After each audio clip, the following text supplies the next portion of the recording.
नमस्कार, मैं रविश कुमार। आइए जानते हैं देश दुनिया की तमाम बड़ी खबरें सिर्फ 10 मिनट में। लेकिन उससे पहले आप इस वीडियो को दुनिया के किस कोने से देख रहे हैं कमेंट में जरूर बताएं। और आपने अब तक इस वीडियो को लाइक नहीं किया है तो लाइक करके चैनल को सब्सक्राइब कर लें। तो चलिए अब बढ़ते हैं आज की सबसे बड़ी खबरों की ओर।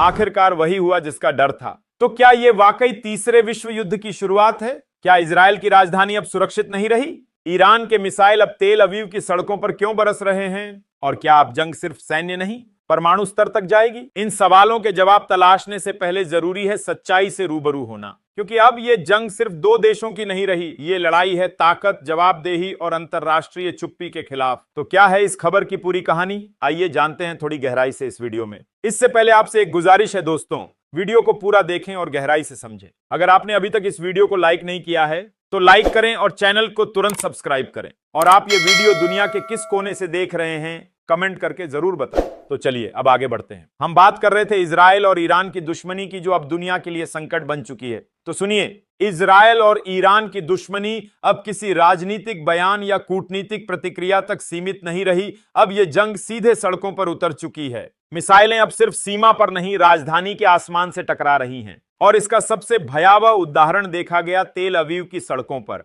जहां सुबह की पहली रोशनी खौफ और मलबे के साथ आई। बीते सप्ताह इजराइल ने ईरान के सैन्य अड्डों और परमाणु ठिकानों को निशाना बनाते हुए जबरदस्त हमला किया था। ईरान की मिलिट्री लीडरशिप को इस हमले में बड़ा नुकसान हुआ, लेकिन यही वह भूल थी जो इजराइल को भारी पड़ गई। उन्हें लगा था कि यह हमला ईरान को चुप कर देगा, पर जवाब बहुत कड़ा मिला। रविवार रात को ईरान ने तेल अवीव पर सीधे 4 बैलिस्टिक मिसाइलें दाग दी।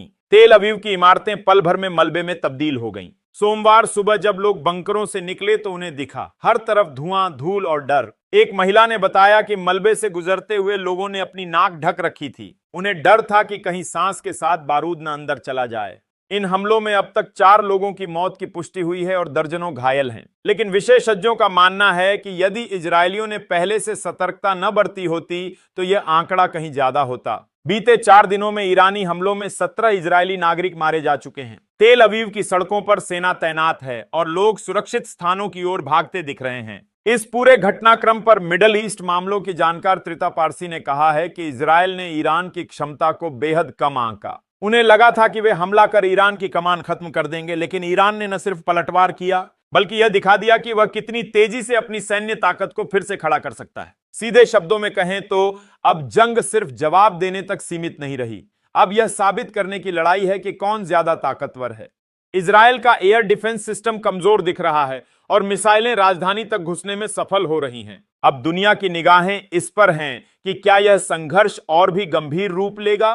क्या ये दोनों मुल्क अब परमाणु मोर्चे पर भी आमने सामने होंगे? इसी बीच ईरान पाकिस्तान गठजोड़ से बड़ा परमाणु युद्ध का खतरा, जानिए कैसे। ईरानी रिवॉल्यूशनरी गार्ड्स के वरिष्ठ कमांडर मोहसिन रेजाई के बयान ने पूरी दुनिया को चौंका दिया है। उन्होंने ईरानी राष्ट्रीय टीवी पर दावा किया कि पाकिस्तान ने भरोसा दिलाया है यदि इजराइल ने ईरान पर परमाणु हमला किया तो पाकिस्तान भी इजराइल पर परमाणु हमला करेगा। यह बयान ऐसे समय पर आया है जब इजराइल ने ऑपरेशन राइजिंग लॉयन के तहत ईरान के सैन्य और परमाणु ठिकानों पर मिसाइल हमले किए। जवाबी कार्रवाई में ईरान की मिसाइलें तेल अवीव और यरूशलेम तक पहुंच गईं, जिससे तनाव चरम पर है। पाकिस्तान के रक्षा मंत्री पहले ही कह चुके हैं कि वे हर हाल में ईरान के साथ हैं, लेकिन रेजाई के बयान में जिस परमाणु हमले की बात की गई है उस पर पाकिस्तान सरकार ने कोई आधिकारिक पुष्टि नहीं की। विदेश मंत्रालय का कहना है कि उनके परमाणु हथियार सिर्फ आत्मरक्षा के लिए हैं। हालांकि रेजाई का बयान रिकॉर्ड पर मौजूद है और इसी कारण वैश्विक बिरादरी चिंतित है। क्या यह बयान सिर्फ दबाव बनाने की रणनीति है